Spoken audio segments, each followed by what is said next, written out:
want to welcome Sean McAlinden from the Center for Automotive Research, and the Dean will give us some welcoming remarks, after which we'll hear from Sean. We'll have some time for Q&A and discussion, and then a reception in the back. So, Sean. Well, thanks very much, Mike, and it's a delight to be here, and a great pleasure for me to be able to attend yet another Samuel and Levin, Judy and Peggy. We're delighted to have you, and to join us for this very nice talk that I'm looking forward to very much. Judy is Samuel Levin's daughter, am I correct about that? And Peggy is the granddaughter. So this is wonderful to celebrate the accomplishments of our fine students. In fact, we're going to have an award for one of them as part of the. And I'm also very happy to be able to hear a very timely talk soon to be delivered by Dr. Sean McAlinden of the Center for Automotive Research in Arbor.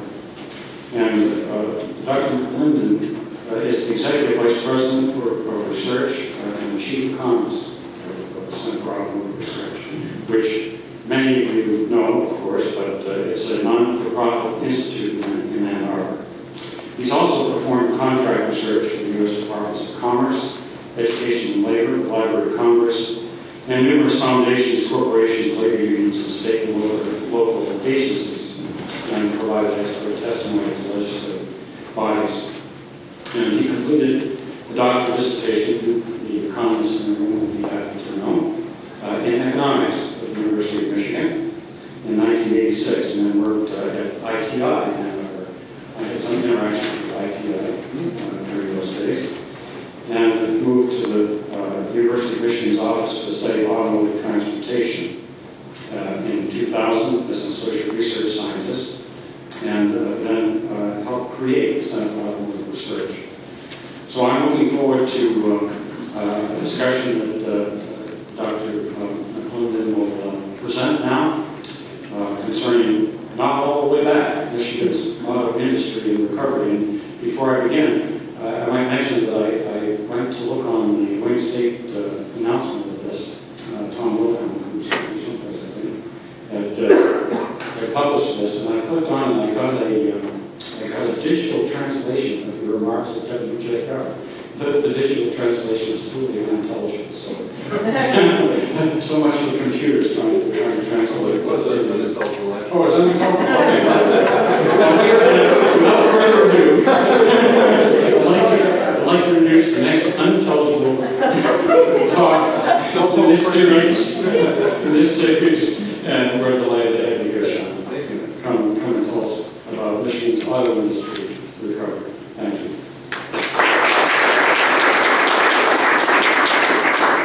Thank you. It's an honor to be here. Samuel and Levin Award lecture, and wonderful thing giving awards to undergraduates. Here the award's over 50 years old, I believe, right? And it started with $150, and in today's money, at least $1.5 million. and I know I wasn't Mike's first choice for the lecture, but Charlie Sheen canceled the second. We'd like to welcome late winter to Michigan, too. My topic today is the Michigan auto industry. I hope to bring forth a punchline. If we're not going to come back to where we used to be, and we know that's very likely, at least I'll prove it with too many slides, what are we going to do about that? How are we going to replace that part of our economy with something just as valuable, we hope? And if I don't get that punchline off at the end, Mike will come up and he won't punch me, but he'll help, I hope, right? So let's talk a little bit about the auto industry. Oh, heck. When you wake up in the morning, you always wonder these days, what's next, right? We call these things, I guess the guy wrote a book in the late 80s called, about something called a black swan. A black swan is an unanticipated, very large, impactful event. We used to call them supply-side shocks, but that wasn't poetic enough. No poetry, but we sure have had them in the Middle East. Obviously, the tragedy in Japan, oil spills off our own coastline, obviously record gasoline prices now because of some of these events. in the terrible collapse of the housing market a few years back, which obviously precipitated the financial crisis, I believe. That little number in the middle was our national debt as of a few days ago. I don't have the clock up there. That's sort of a black swan on its own. Why do I show those? They all have impacts on our auto industry here in Michigan in a very large way. The global events always have. The tsunami in particular is having a lot of us think about something called global supply chains. Right now we have at least 50 to 60 countries making automotive parts around the world. The mantra for all 25 large automotive firms, if they're not up to 50, if you include the Chinese, is lowest landed cost. Anywhere in the world, get it done. I don't care how you mix and match it, but I want the lowest possible world price on any component made up of subcomponents. Well, this impact from the tsunami effect is about hitting our industry right now. It's already affected the very large Japanese auto industry, as you might know. We're losing tens of thousands of vehicles in production, week by week. And it's about to affect their plants here, which will be down maybe 4 weeks over the next several months. And will start to affect our plants even here in Michigan. And it's what we call a full set problem. You need a complete set to make a car and ship it. There's up to 30,000 parts in a vehicle. If you're missing 2 or 3, they probably won't want to buy it. Okay? They've all got to be there. But if you spread those parts all around the world in production, you're sort of maximizing, maybe you're minimizing your costs very probably, but you might be maximizing your risk of not being able to complete that automobile, especially if you assign some of the output, or many of the firms do, to the same supplier. And that happened through consolidation. So a lot of rethinking about the global supply chain for the world's most integrated and largest manufacturing industry, the auto industry. Some say move the plants now from Japan to China. I personally believe that will not reduce risk by any means. They have earthquakes too, and there are other long-term problems maybe associated in China that might be also risky to talk about later. So this might be an opportunity for our region. And by our region, it could be as large as North America or maybe the upper Midwest and Michigan, to see more localization once again, more domestic content in production, especially in regional products that really don't sell elsewhere globally. And I do mean a lot of opportunity, hopefully, as the companies think this now.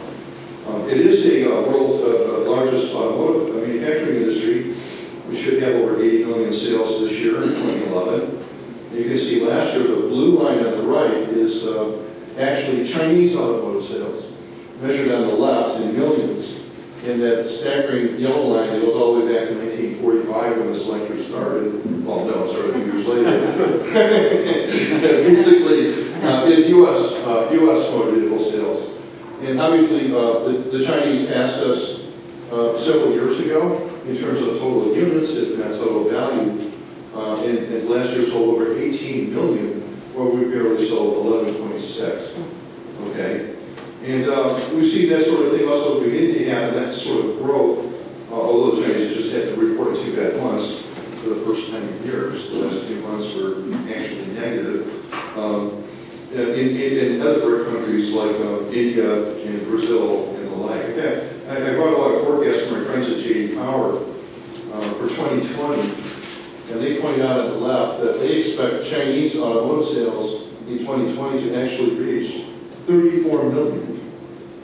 We're twice the size of the largest all-time U.S. market. And in third place, after the second place USA, isn't Japan or Germany or any other developed nations, it's India in third position. This year, 50% of world sales will be in the Asia-Pacific region. By 2020, it could be somewhere between 70 to 80% of automobile sales.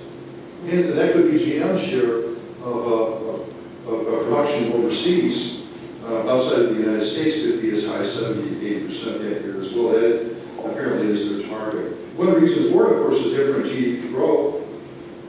This is from the World Bank. They're forecasting a growth rate in China of still over 8%. That's the 8% figure through 2020. Brazil at 5%, and then India, 8.6%. Our growth rate at the top, the GDP measured on the left, is basically 2.6%, the World Bank people think, which is a bit higher, of course, than the European community at 1.9. Okay, our market is fairly saturated, along with many other developed markets. Sales of vehicles per capita depend very greatly on per capita income in a country, and you can see that cloud in the middle.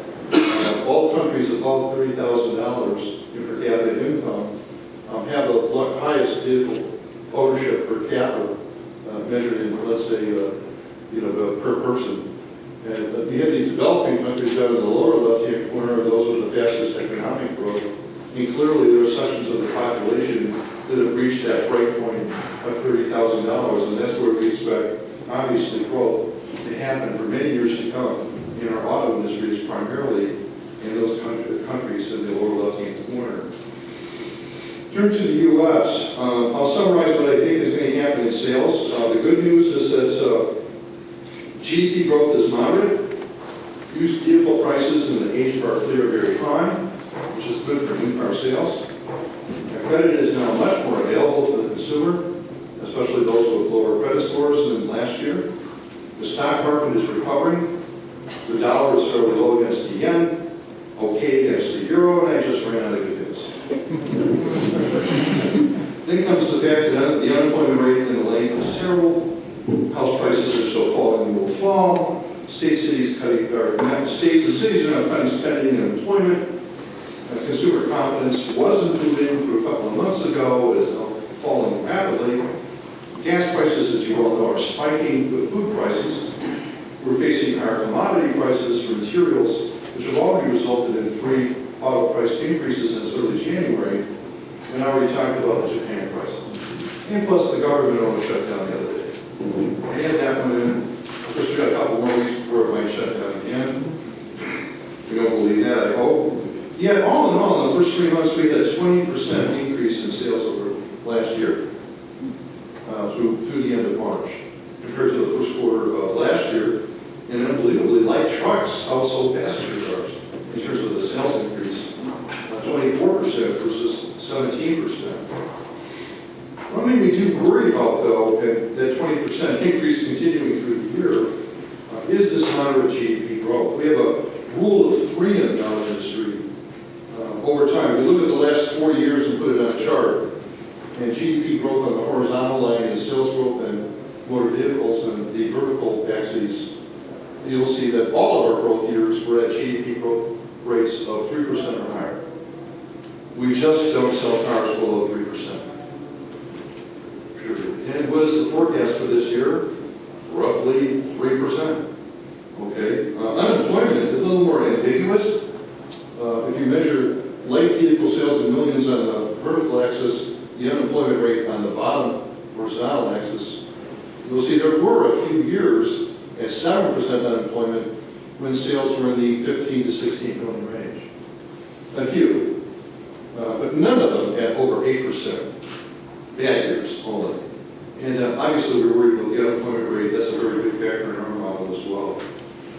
What we're happy about a bit is the age of the vehicle, which is constantly rising, even though the scrappage rate isn't particularly low. Actually, it's, it should be falling if the age is climbing, but the other problem is new vehicle sales to the fleet is very low, that particular ratio. We believe we're looking at record old cars and trucks on the road to the point where the wheels are starting to wobble. And this will drive sales this year. A great deal are these older vehicles who happen to be selling still at very high used vehicle prices. Because we after falling 10% during the recession, the depths of the recession in 2008, 2009, the red line, this is an index on used vehicle prices compared to 2007, and new vehicle prices in blue. You can see the acceleration of used vehicle prices up to the now 6% higher than 2007 by January of this year. So some rates were at 20% on a monthly basis, acceleration of used vehicle prices. And why are used vehicles inflation so high is obviously because we haven't built or sold any cars for 3 to 4 years. Okay, and in some cases, used vehicles are actually with their higher finance rates more expensive than new cars for some consumers. And that means that their closest competitor will push to take new vehicle sales because of their higher price. So we're forecasting a car, 13.4 million. This is sort of a pre-Tsunami forecast. And my friend Yen Chen and myself, our econometrician back the car in 2011, then 14.4 million in 2012, and 14.9 million light vehicle sales in 2013. Red boxes are production, and as you can see, we're not forecasting that we will in any way come close to the 2007 figure, the last of the big market years that lasted from 2009 to 2007 of 16.1 million. In fact, that was the lowest sales level from 1999 to 2007 was 2007. We had a number of over 17 million sales.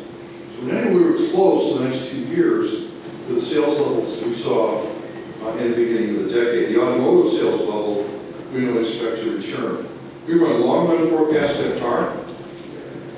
A simple trend line through them would show that big green hump in the middle was that sales level from 1999 to 2007. And it's colored in green because we look at it as an automotive sales bubble like the housing bubble, literally, that far above trend. And of course, we're suffering through this great big ragged, jagged downturn on the right, and we don't really expect sales over 16 million units throughout the rest of this decade. And car is not. Okay, the sales of the cheap finance, the housing equity loans by automobiles will not return. Okay, and many other reasons. Cars are becoming more expensive for many technical and mandated reasons for lower sales as well. Who's winning and who's losing in Manchester, Detroit? The dollar is falling. Still unsteady, broad, major against the yen, however you want to measure it. For 8 years now, the dollar has basically declined, which is one reason why we're paying $4 on gasoline. I think that's being covered pretty well.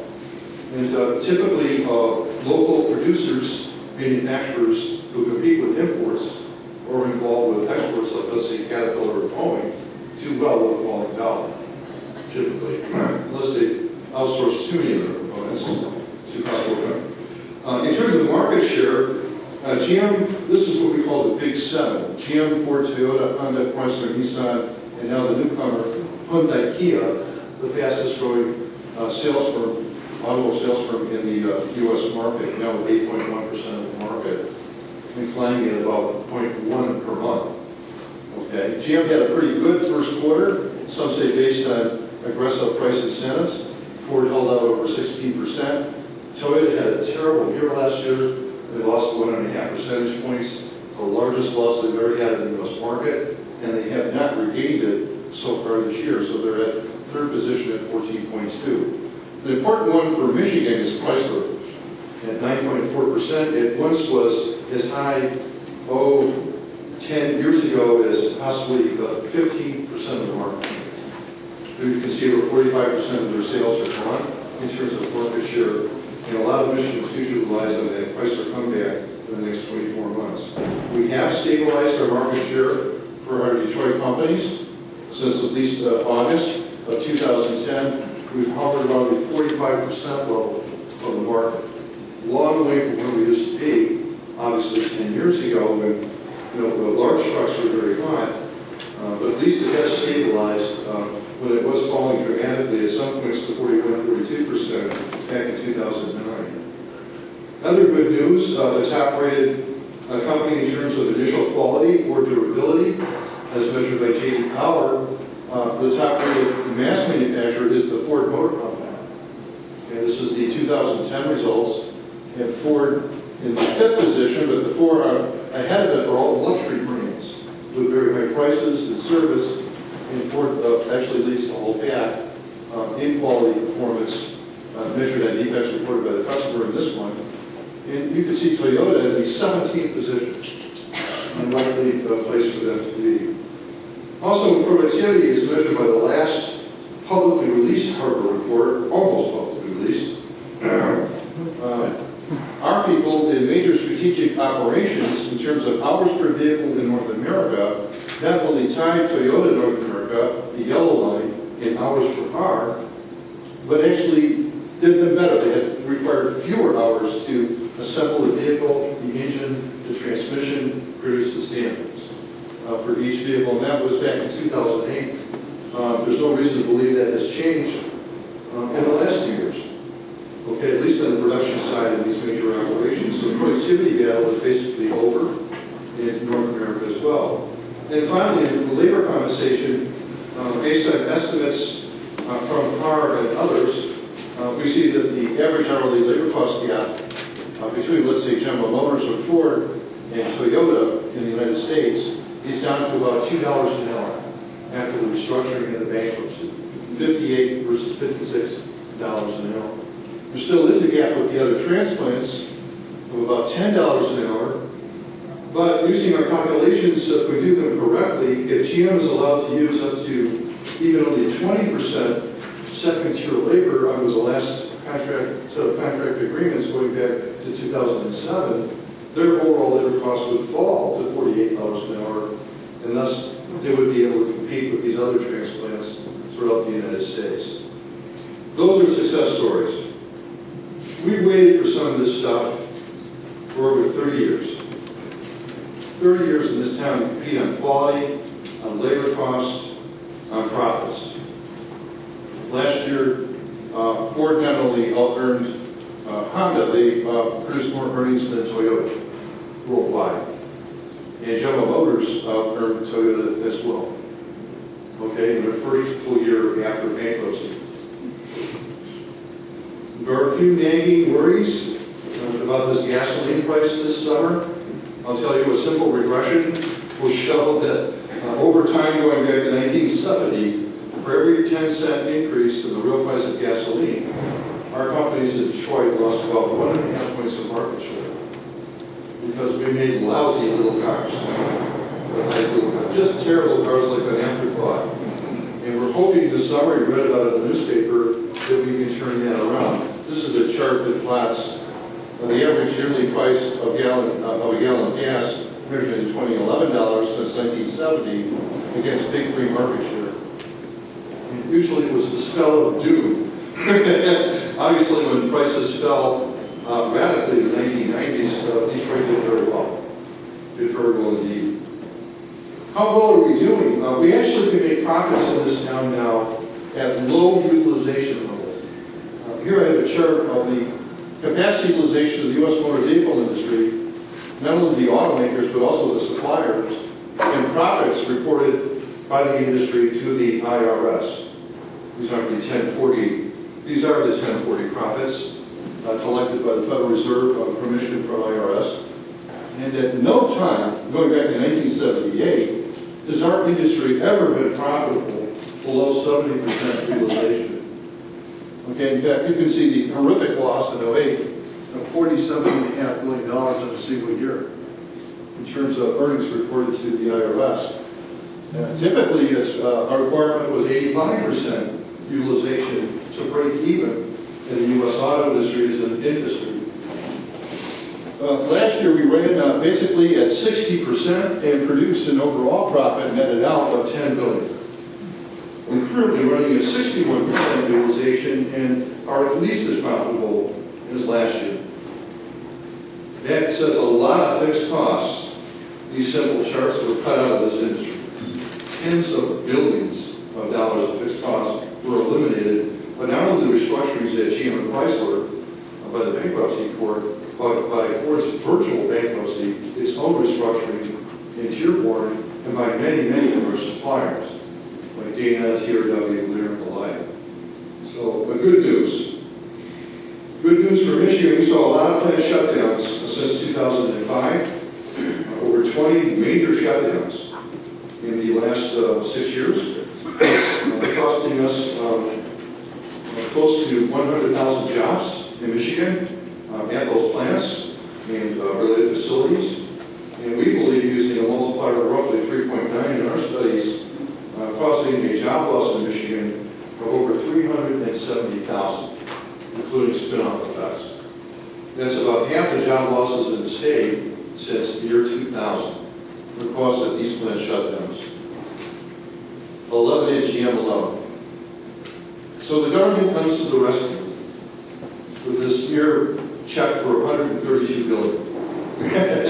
If you add up all the federal support for GM DIP, DOE loans, GMAC loans, Chrysler DIP, supplier assistance, cash for clunkers, battery initiatives, Chrysler Finance, and the Canadian money as well, from across the board, which is about 12% of the total, it works out to $132 billion, the largest industrial intervention by U.S. government in peacetime in the history of the country. Did it work? It can only work if these plants stay open, become larger, and prosper. These are the remaining Detroit remanufacturing plants in Michigan. You can see the vast majority are clustered still in southeast Michigan. And it can only work if we start to get new investment. Since the beginning of 2010, GM, Ford, Chrysler have announced almost $4 billion of new investment in these plants. Out of the $10 billion in automotive investment we see throughout the United States reported by the major automakers. So about 40% of the national total has been invested just in our state, and we obviously would not have this investment unless the government saved our industry by intervention. Will we have jobs? Well, you know, it's interesting. I have a simple formula I sometimes showed Michigan Treasury every year about the number of people working in Michigan relative to the number of people who live in Michigan. In 2000, the working population ratio was 47.1%. Last year, it was 39.1. 3.9 jobs in Michigan for every 10 people instead of 4.7. And you wonder why we're losing population. Okay. What was the national average last year during the recession? Not that much better, but significantly better at 42.1. You can almost calculate either how many jobs we have to pick up or how many people have to leave Michigan, obviously, to match that national number. But I believe personally that you need a certain number of jobs to support a certain number of people who live in the state. Okay? One thing I'm going to argue is that we should make use of resources in Michigan that were developed once primarily for our auto industry, like our R&D, engineering, and tooling sector, which happens to be, in private sector terms, the largest in the United States. The largest industrial, well, the second largest industrial R&D in California. One of the best and largest health systems in the United States. And one of the largest and most complex and well-built transportation hub for freight, which is obviously the final punchline. Michigan Automotive manufacturing, I do not believe will reach the employment levels we saw 10 years ago. That's that top blue line. Total automotive manufacturing employment in Michigan was at 320,000 in 1999. Basically today it's at 126,000. That's an improvement of 10,000 over last year, but as you can see, that's 200,000 below where it was 10 years ago. Our share of motor vehicle parts and manufacturing has also fallen. It was 28% in the year 2000. That's the total manufacturing jobs in the auto industry. Last year it was 21%. We went from 28 to 21. There's a share of overall U.S. auto manufacturing. That could have something to do with the fact that there's now an international automotive manufacturing sector in the U.S. that employs over 107,000 people in the manufacturing side, but almost completely outside of Michigan. Okay, these plants located just about anywhere on the I-75, I-69, 401 corridor, as long as it doesn't involve Michigan.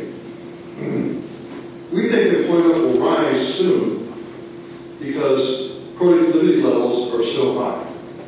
Typically, at the end of a recession, the beginning of a recovery, as the economists in this room know, we reach peak productivity, usually one shift plants on maximum overtime, and then finally are forced to hire more people because the system can't take it anymore. We're confident enough that production increases will occur.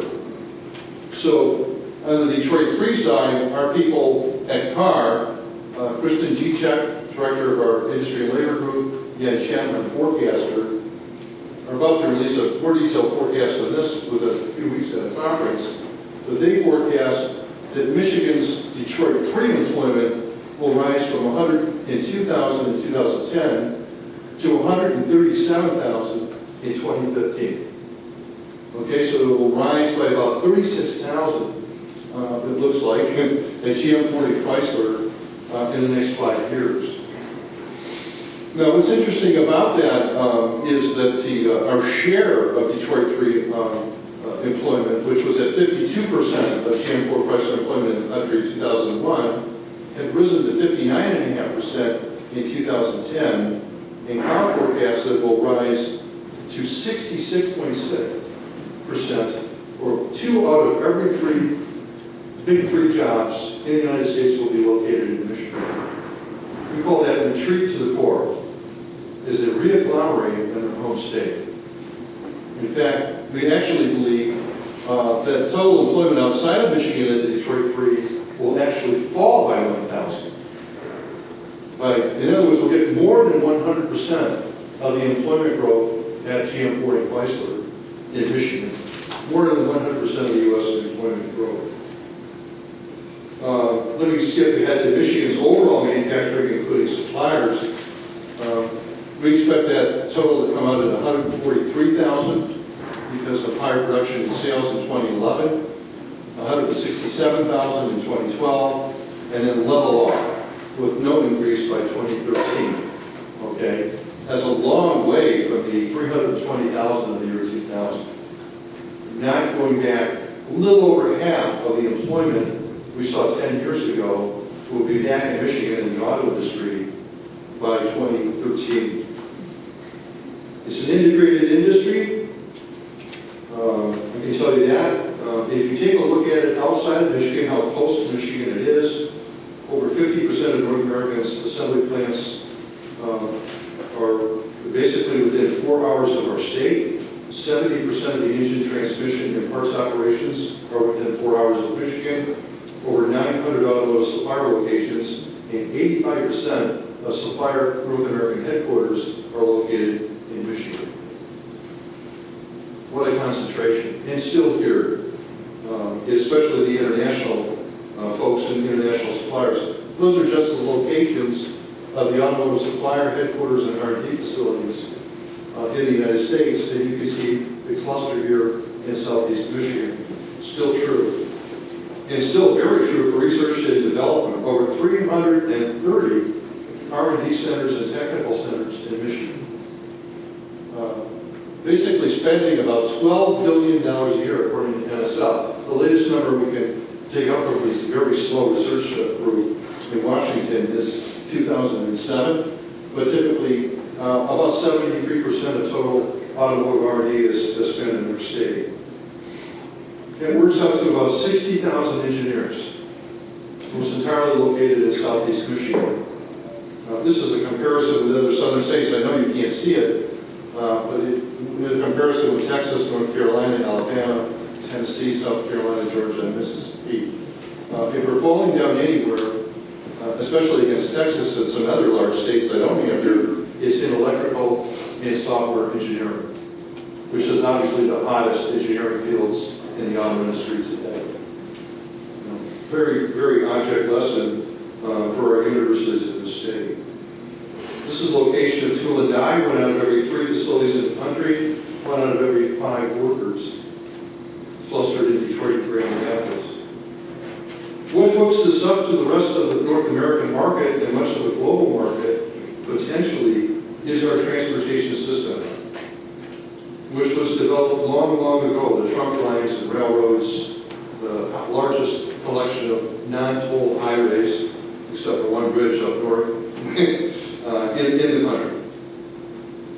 in terms of whether it's miles of freight railroads per square mile of land or highway miles per square mile of land, we match any southern state. One place where we seem to be missing, I should say the plane, not the boat, is landed weight major airports by cargo. The major economic driver in Memphis, Tennessee is freight cargo, and of course it's the headquarters for FedEx. Why we don't have such a headquarters or an operation in Michigan, I don't quite understand. I believe, obviously, the Aerotropolis effort has been working on that for years, and hopefully we'll make progress with that capacity. Same thing for our water port. We're ranked 40th in the country in terms of freight, behind many, many smaller cities. Not all of them. In fact, Presque Isle is at 50th. It's in Michigan, also underutilized. What an opportunity in trade. I'm not sure you have this right, but the last BDA calculation on Michigan trade alone shows $135 billion with the world and basically $62 billion with Canada alone. Okay? If you want to talk about participating more in automotive trade, our most recent high was 2007 for the United States, $373 billion of trade in automotive, and $126 billion of that with Canada. You can see it's on its way back up. Okay? My argument here is if we have an opportunity to use infrastructure that was paid for so many decades and built by the auto industry, like our hospital system, like our roads and rail, like our R&D and industrial centers, for other purposes, we should grab it, because our industry will not grow large enough again to pay for it by itself. But we surely could use partners, because if this stuff is used to its fullest potential in the future, we're going to have a more efficient auto industry as well. You want to say some words about that, Mike? Or I'm pretty much done. Except for conclusions. Sales, production, and employment will increase in Michigan as our economy slowly improves. What's going to push sales the most would be the vehicle fleet at a record age. Replacement sales must happen. But auto jobs and production will not return to former levels, not in this decade.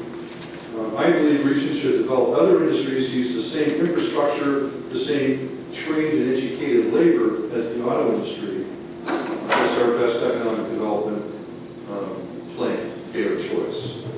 So that's basically what you have to say. Thank you for the opportunity to speak. Those are our forecasts from car. And I'm done.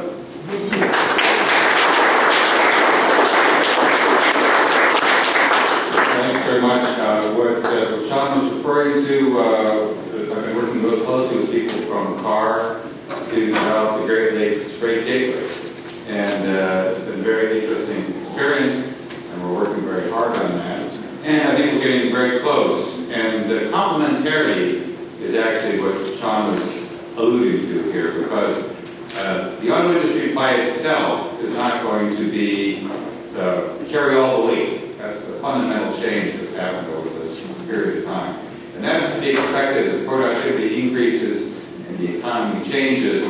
That's to be expected. But with the 21st century being a century of trade, and trade, enhancement of trade, building the infrastructure that is necessary to enhance the auto industry and all the other auto industries in this region, that's kind of our key to growth. That's where we're coming down on this. The growth in this region is going to be made possible by taking advantage of all the great infrastructure that Dr. McAlinden showed in those maps, because we are the potential freight gateway and transportation gateway in a global sense in and out of the Midwest. And so if we can reduce the cost of transportation of freight in and out of the Midwest, and the estimates that we have suggest between 5 and 20% lower landed costs, which was the term you used earlier, by using this as a concentrated freight gateway, that's going to make it a lot more profitable for the auto industry to build cars in this region, and for all the other manufacturing industries to build cars, build their products and ship in this region. and also for the agricultural industry to get to its global markets. So